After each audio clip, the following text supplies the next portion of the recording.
अस्सलामुअलैकुम नाज़रीन, news wave live के साथ मैं हूं नाइला भट्टी। शामिल करते हैं आज की अहम खबर। कराची रिपोर्ट जाहिद हुसैन बलोच मलेर पताफी कौमी इत्तेहाद की जानिब से मीरपुर माथेलों में फायरिंग से जाँ बहक होने वाली नौजवान पताफी और ज़ख्मी नौजवान जान मोहम्मद पताफी पर हमले के खिलाफ डिस्ट्रिक्ट प्रेस क्लब मलीर के सामने एहतजाजी मुजाहरा किया गया।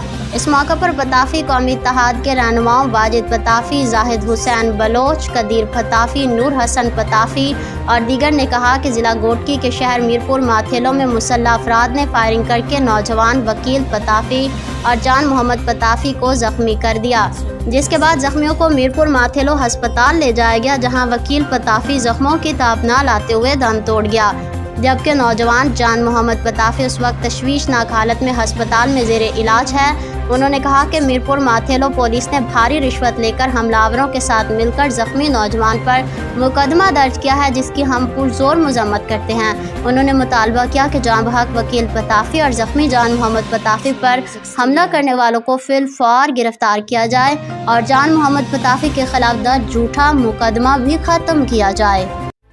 अब तक के लिए इतना ही। मज़ीद खबरों और अपडेट से बाखबर रहने के लिए देखते रहें न्यूज़ वेव लाइव।